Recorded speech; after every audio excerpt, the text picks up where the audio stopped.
There it is. Okay. So today, the main focus for today is the basics of UK property investing. And the first part is why work for landlords and property investors. Um, okay, so now we know we're in this pandemic. In the UK, we actually are in a recession, most likely going through a double recession. That means for 2 consecutive quarters, um, we are in a recession. That's why it's called a double recession. Okay.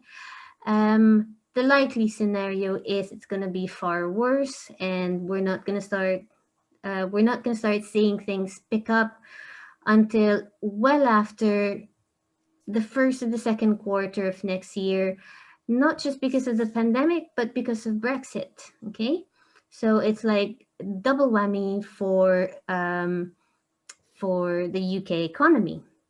Now, just because it means doom and gloom for the rest of the UK doesn't mean that all industries will be affected. Um, Now is the time when jobs are closing. That means people are being unemployed. When people are unemployed, it means they cannot pay their mortgage. And when they can't pay their mortgage, that means they are in financial trouble.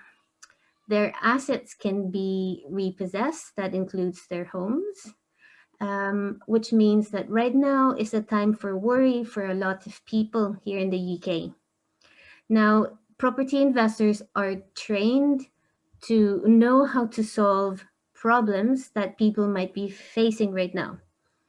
So, where property investors are good at is to make the most of what the economic situation is. If there is a downturn in the market, that's when investors will be buying properties. And when there's an uptick in the market, that's when property investors will either be selling off their stock, you could say, their houses, their properties, or they could be refinancing or doing new development projects. Okay, so what I'm trying to say here is that unlike working for maybe a different kind of sector, you could be more, I mean, there's no guarantees in life, I understand that, but you could be more or less certain that when you work for a property investor, where the market is will ensure that you can still ride the storm if your boss is someone who works in the property industry. Okay. Secondly, property investors like systems and are routine driven. This helps you as a VA do your work pretty much with as little stress as possible and as little surprises, because it's going to be, I'm not going to say it's going to be the same every single day, but how you will be working, how your working day will be structured, will be pretty much systemized and routine driven. And especially as I'm now also doing webinars for my clients, my potential clients, and teaching them a system to use to work with their VAs from the Philippines, this will help it even further, because you have to understand, landlords and property investors, these are who you would call solopreneurs. So they will most likely never have had the experience of hiring anybody, much less hiring somebody from across the world, and someone who they've never met. So for them, this might be a new thing, but nevertheless, these are the type of people who will still be wanting to work according to a system and something that's just repetitive. So if you don't mind doing repetitive things, then working as a VA is the right kind of line of work for you. Okay. Also, property investors are driven individuals. They have specific goals in their heads. They want, for example, in the next 2 years, they want to buy 10 more homes, or they want to be building 4 new houses this year. So they have, they're very driven, and they've got specific goals that they want to achieve. So you as a VA for these types of clients, you know exactly what you're working for. You know why you're doing this thing that is very repetitive on a day-to-day basis. It's because you are helping your client to achieve whatever it is that he or she has put as a goal. Okay. Also, it's rewarding and challenging. Um, the rewards and the challenges go together. So I know that it's going to be on a daily basis quite repetitive, but these things that you do for landlords are not mind numbing. It's actually quite creative in that you're dealing with properties, you're dealing with how refurbishments are coming along, you're dealing with searching for houses, searching for deals, and searching for landlords, other landlords that your client can be working with. There's a few more slides here to show you exactly what this work will entail, but this slide is just to show you the reasons, why it's actually a good bet to be working for property investors. So moving on, what work is a property VA expected to do? So for the most part, you will be doing admin work because this is the most readily available task to delegate to a virtual assistant, no matter what industry you're working on. Okay. Secondly, it's going to be lead generation specifically, and I will discuss this on day 3. Why do I say it's lead generation? Because what property investors and landlords are really keen on working on is to generate leads. The more leads they can generate, the more chances they have of a successful closing of a deal. Okay. So this is why specifically you are being hired to work for a property investor. It's because they want you to generate leads. And for me, as a business model, this is how I attract my clients. It's because I promise them that the virtual assistant that they will be hiring will help them generate leads. Okay. You'll also be working on customer service. So the customers of landlords and property investors are either their tenants or their guests in their properties, or the investors who've lent them money so that they can buy these properties. Okay, they could be both at the same time. They could be working both with tenants and guests as well as financiers who've lent them money. Okay. Power team liaison or coordinator. I will have a slide here later on to show you who makes up a power team. But basically, like I said earlier, landlords and property investors, they are solopreneurs, okay? So while they run their own business by themselves, they don't actually do everything themselves, okay? So they will have a power team with them. And you as a VA will help the landlord coordinate the different members of his power team in order for his business to run smoothly. And then finally, you might also be asked to do branding and social media management. Okay, this might be on the technical side in terms of maybe managing ad campaigns, or it could be just on the admin side, wherein you're posting for the landlord, you are doing audience engagement and commenting or replying to comments or replying to messages on their various social media pages. Okay. Just because I'm listing everything here doesn't mean to say that this is exactly what you will be asked to do or only these things that you will be asked to do. You could be asked to do bookkeeping, for example. It's not in this list. Or you could just simply be doing lead generation and nothing else, okay? Or you could be doing a combination of any of these, right? So this is just to give you an idea, the kind of work that you might be asked to do for a landlord. Okay, so power team. So I mentioned earlier that as a VA, you might be asked to help liaise with the landlord's power teams. Um, Everything will be done remotely, of course, because you're working from home and they're working from home. And because of the pandemic, everyone's actually more or less working from home. So this includes estate agents, surveyors and valuers, who will partly be working from home, but also being on site inspecting properties, mortgage brokers, solicitors, builders, and tradespeople who obviously will not be working at home but working on site. You've got lettings agents and other suppliers. Okay.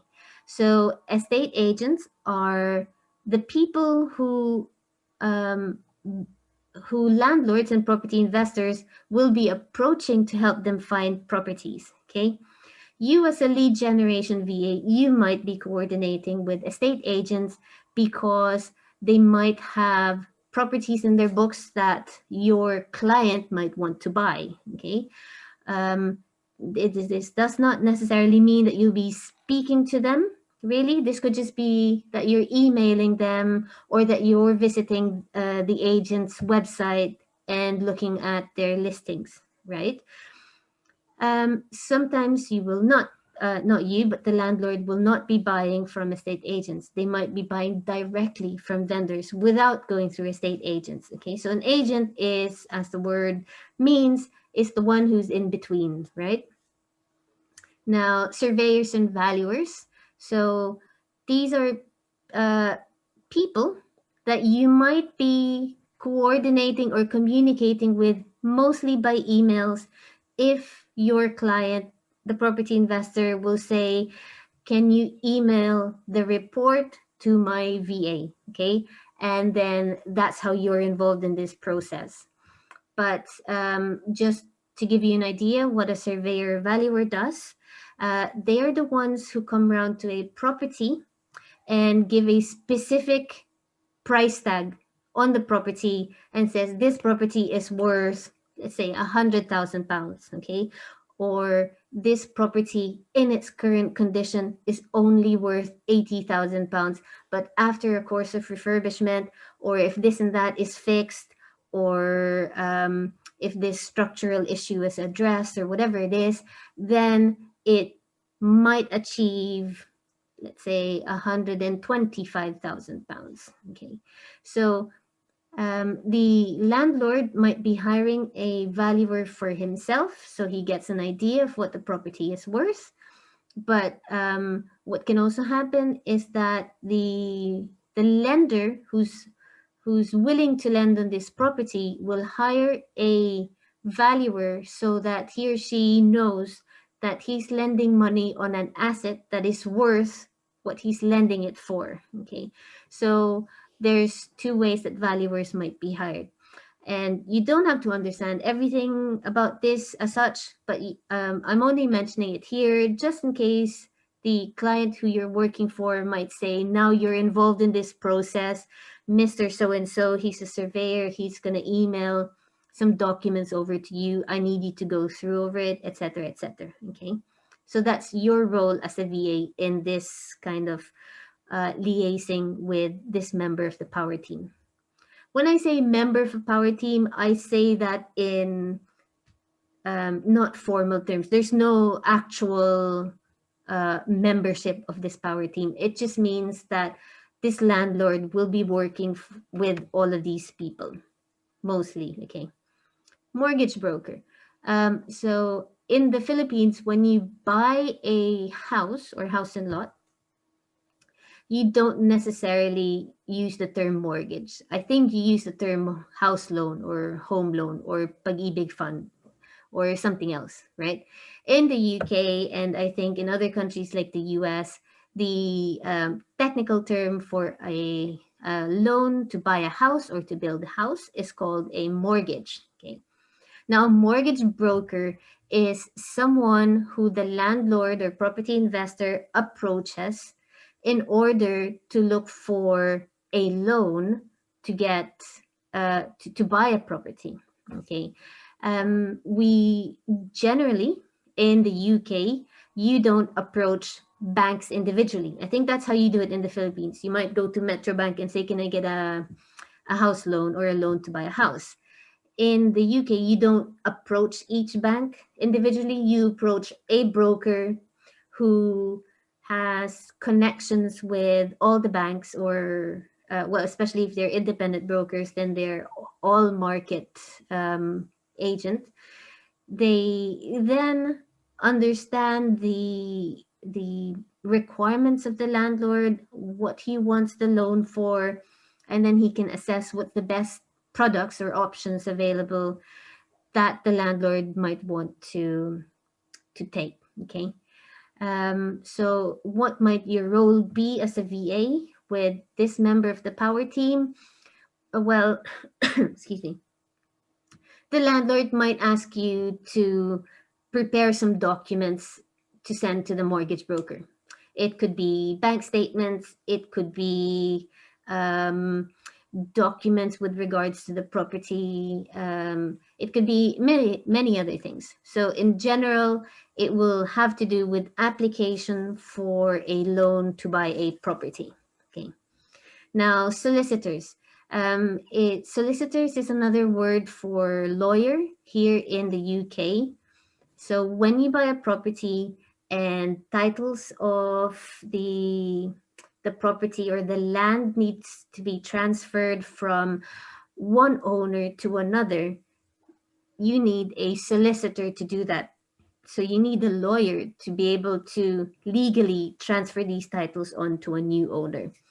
Your role as a VA, like many of these other power teams, will be to facilitate emailing and preparing documents and preparing reports and not necessarily scanning things, because you won't actually probably physically hold the documents yourself, but certainly the communication of things might be passing through you. So it's good to know who these people are, who these power team members are, okay, and why they're there and why you're communicating with them. Builders and tradespeople. Now, these are people who are allowed during the pandemic and during the lockdown to still be working on site. Okay, so if carpets need to be put in and the electricians need to come around, the windows need to be replaced or the roof needs to be replaced and all that, these people, the builders and the tradespeople, might be communicating with you if your if your client has basically said that all the quotes, the estimates, and all that requests will need to go through you. Okay. So you could be dealing with these people even though they're working on site and you're working from home, just because nevertheless there's still going to be paperwork that needs to be handled. Okay. Sometimes they might send the bill through you and then you go through it, especially if you're hired as or in the role of a bookkeeper, even just basic bookkeeping, then you might have to go through the receipts that these tradespeople will be emailing you. Okay. You might also have a role wherein you are authorized to make payments on behalf of the landlord, online payments. Then this could also be part of your role. Okay. Now, lettings agent. Okay, lettings agent and estate agent are kind of the same, except that the estate agent usually deals with, well, not usually, they only deal with the selling of properties, whereas buying and selling, whereas the lettings agent deals with finding tenants or finding houses for tenants to live in. Okay, so the word let is a British word that means rent. So we don't say for rent, we say to let. Likewise, I think I've got a few, some of you might have approached me on LinkedIn saying that you want to work as a REVA or REVA. I've never heard of that term before. And one of you explained to me that it actually stands for Real Estate Virtual Assistant. And I realize where the confusion is, because in the UK, we don't say real estate. Actually, we say estate agent, sure, but we just say properties, okay? We say that you're a property VA, or you're a property investor. So we don't actually say real estate. Similarly, we don't say for rent, we say to let. Let is the word of um, putting your property in the market for other people to live in. Okay, I think it comes from the word lease, lease, when you lease your property. Okay, although leasing refers to like a longer period of time, usually used in commercial renting, okay, of properties. Right. Other suppliers, you might be dealing with cleaners who go to properties, and especially if these are Airbnb properties, you might be dealing with probably, let's say, a website developer or any sort of supplier that is hired by the landlord and you'll need to be coordinating with. Okay, so this is what landlords call the power team, right? Because these are people who help them achieve their property investing goals. And now you are part of their power team too, as a virtual assistant. Okay, so what skills are property investors looking for? So when I mention these skills, guys, I'm just going to prepare you in advance.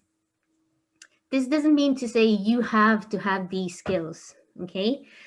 For example, if I'm going to mention SEO here, doesn't mean to say you go and, sign up to an SEO course. I don't mean that. I just mean that these in general and overall, what landlords are looking for, but they may not be looking for these skills from just one virtual assistant or all virtual assistants that they're looking for, okay? But before I go through all those skills, I just want to say that when I ask for you to submit your CVs or your application later on, I want to specifically emphasize that when I say skills, I am referring to software skills, IT skills, or some kind of online platform skills that I want to see in this section. Okay, these things are what you would call, I don't know if you can see my mouse moving. These are what you might call soft skills, right? So you put stuff like this under soft skills. Okay, active listening. These are all good. I'm glad to hear that you are able to think critically, and I don't know if customer service as like a catch-all phrase is a skill, but what I'm wanting to see when I ask for your skills is you tell me, and the important thing here is that this is what the landlords will be looking for as well. They want to see what can you do for the landlord, okay? The landlord will want to know, does this person, I mean, I need a graphic designer because I have lots of slides and presentations and all that I want to be presenting to my angel investors. If all this landlord is going to see are skills that look like this, you will certainly not even be invited for an interview or considered, okay? But if you've got an application or a CV that looks like this, then it's very clear to the landlord what exactly can he or she use you for as a virtual assistant, okay? So I will go through now the skills specifically that um, I want to see as a bare minimum from any applicants coming through my business, Kita Kita. Okay, so I'd like to see office applications. That's a given. Now, it doesn't matter whether you're using Google or Microsoft. Some of you might be using Apple iWorks. I'm just going to say that I've only encountered one landlord who uses Apple iWorks. Everyone else uses as a general rule either Google or Microsoft. Okay. At least one online collaboration tool. Um, these are very easy to learn. If you don't know one of them or any of them, go onto YouTube and find some videos on how to get around the basics. Better yet, download them and then play around with it. Even don't wait for being hired by somebody who uses Basecamp or Podio or Dropbox or Zapier. All of these things, they generally have a free version or a free trial period. Download it, play with it so that you can already familiarize yourself with it. And better yet, you can then add it onto your CV and say you know how to use these things. So a landlord who might be using Trello, when they see that, they say, oh, great, I don't need to train this person. Or someone who's using Podio, then, you know. So you want to present yourself as a candidate with the best possible chances of being hired and invited. Okay. And I'm putting this here not for you to say, oh, I don't know that, I don't know that. Well, why don't you go on YouTube and watch some videos, download the app or go into their website and then play around with it. You know, have familiarize yourself with the working space of these platforms because it's essential that you know at least one of them. As a virtual assistant, this is your office. Literally, without it, you cannot be working with whoever landlord or client you want to work for as a virtual assistant. Okay.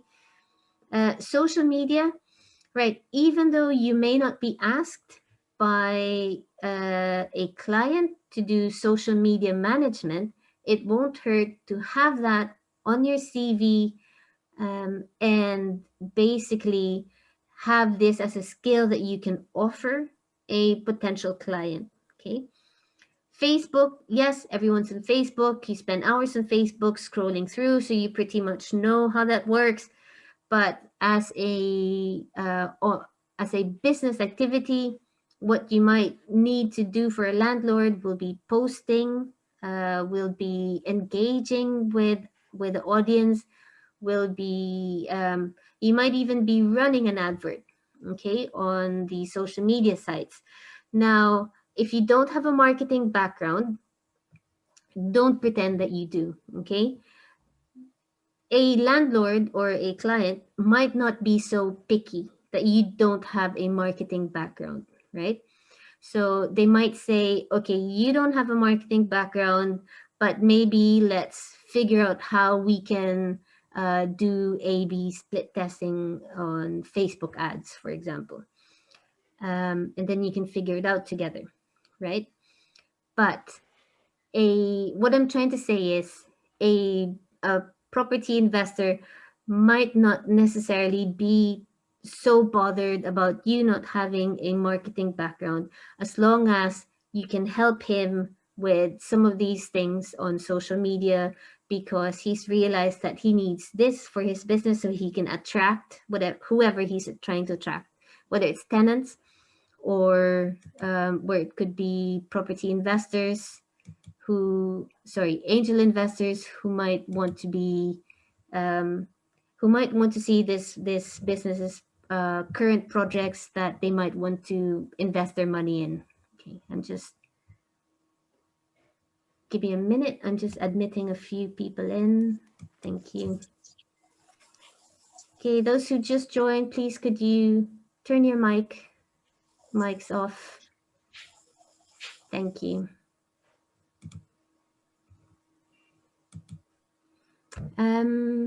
So just back on social media, there's the basic skills and there's the advanced skills, right? I'm not here to teach you marketing on social media. That's not my job, okay? And I'm not. That's not what I'm promising you today, right?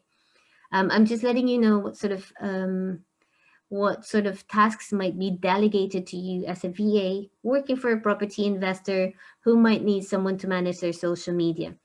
to a property investor, to actually to any business, managing social media pages are actually very time consuming. You are there managing profiles and business pages. It might need to be updated. It might need uh, it might need some posts reposting on the other platforms. There's people commenting and you want to be engaging with them. There might be inquiries coming in, and that could be a lead for a business, for example. So a property investor will want to make sure that someone's attending to these pages, and these kinds of tasks might be delegated to you. Like I said, customer inquiries, posting and reposting. Now, more advanced skills will be running ad campaigns, doing A/B split testing, and other sort of marketing activities, running campaigns, running lead generation campaigns, for example. So I highlight that in a different text or font color, just so you know that unless you're specifically applying as a marketing VA, then these things is generally not going to be required of you. But certainly these basic ones that the landlord will not want to be doing himself because it's very time consuming, these are the ones that will be most likely delegated over to you. Guys, I can't see who's got their mics turned on. Please, can you turn it off? Check your Zoom profile and picture, and you should have a mic symbol that says, if it's not red, it means your mic is turned on. Okay, sino yan? Right. Okay, so here we are. Wait lang, guys.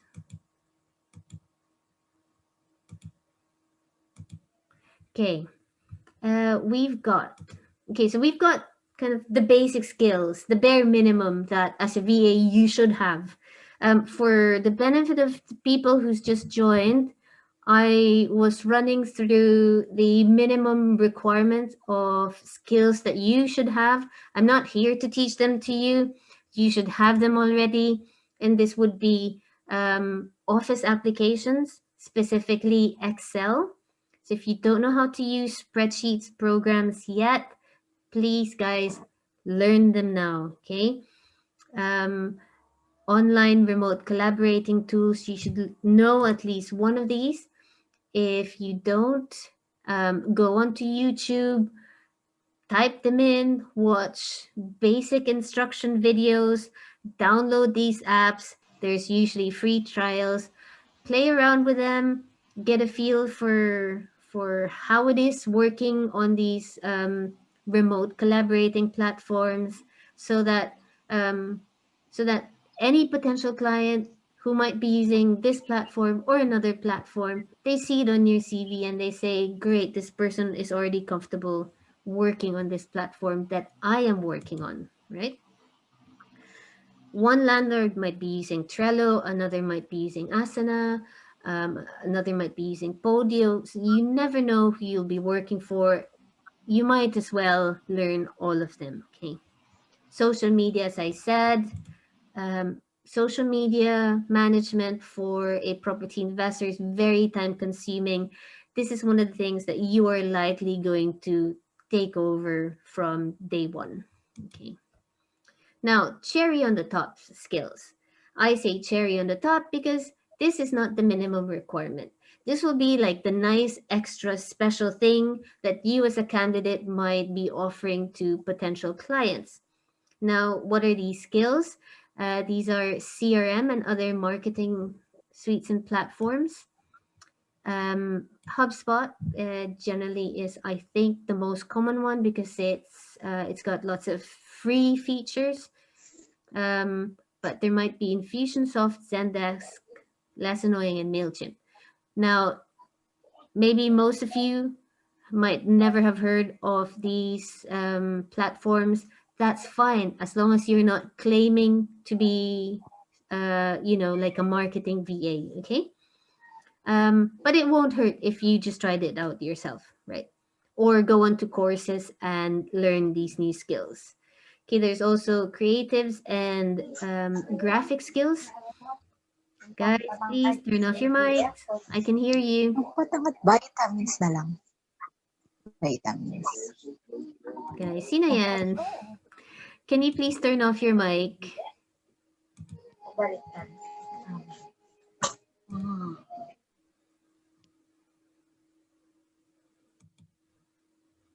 Okay, got there in the end. Right, so who has never heard of Canva?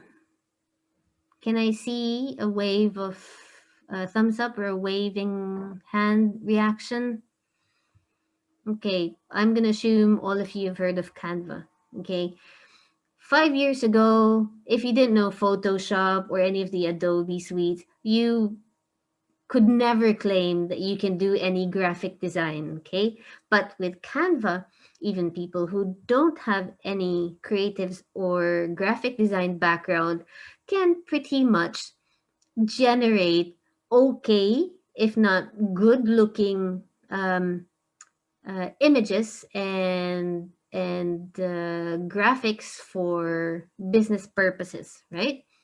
So there's uh, you don't have, and what I'm trying to say is you don't have to claim to be a graphic designer to now put Canva as one of your skills in your CV, because it's so intuitive, it's so user friendly, it's really easy, and you don't even need to have lots of ideas. You literally follow their templates and then maybe modify it a bit to make it look like it's for it matches the client's business branding and imagery. Okay. On the other hand, we've got skills that are really more technical, and you won't be able to bluff your way around this. So that's video editing, WordPress, um, ebook creation. We've got that. If you've got any of these skills and you're one of the few candidates who's got them and the landlord is looking for it, happy days. You'll just be that bit closer to getting hired and being selected as a candidate. Okay. You've got copywriting as well. This might be related to the earlier skills of posting on social media. And what it is that right now you generally will have a harder time being found online if you haven't got content. And these property investors, they're like any other business, they want to be found online. So they might need VAs to be writing content for them. So if you've got these skills, people think, yeah, I write blogs, but should I put that on my CV? Yes, you should. Okay. Now, this obviously means that your command of the language is spot on. That you can't be making grammatical mistakes like past and present future tenses all mixed up. Your syntax um, must be error free. Okay. And not just that, you must have the knack and the talent for writing compelling content. Not just, yes, I write this and that, but they have a specific goal to actually be wanting to move people who are reading it. So you should, if you want to claim that you are a copywriter, then generally you must be able to prove that you can write sales copy or copy that generates moving engagement.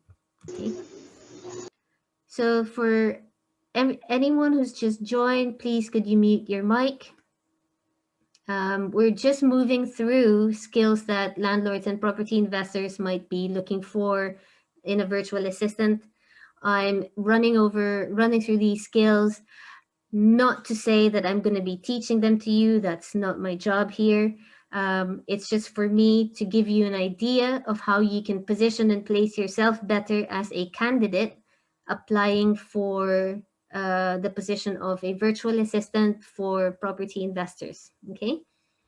So finally, we've got bookkeeping and digital marketing and SEO.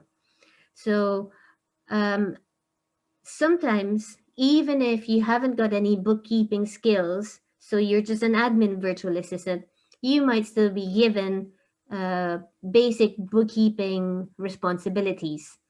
If this is simply entering um, receipts and to reconcile, for example, the expenses or the cash flow of the property investor, that's still sort of bookkeeping, but it's just the basic bookkeeping. I'm not here to say that you better learn Zero or Sage. Not so, okay. I'm here to say that in general, even though you don't know Zero, um, you don't need to now be learning these programs, but just be prepared that you might be given some tasks to do basic bookkeeping for property investors. Okay. Finally, we've got SEO and digital marketing. Now, more and more these days, people who are looking for virtual assistants are looking for virtual assistants who can do digital marketing for them. So if you've got the time and you've got the funds to do so, then by all means, um, enroll yourself in these courses so that you can put these skills under your belt, and you can say when you apply for positions, you can say that you can do digital marketing. But just if you haven't got years of experience, just be honest and say you can do basic things. Okay, so that's the crucial term here, to do basic things, right?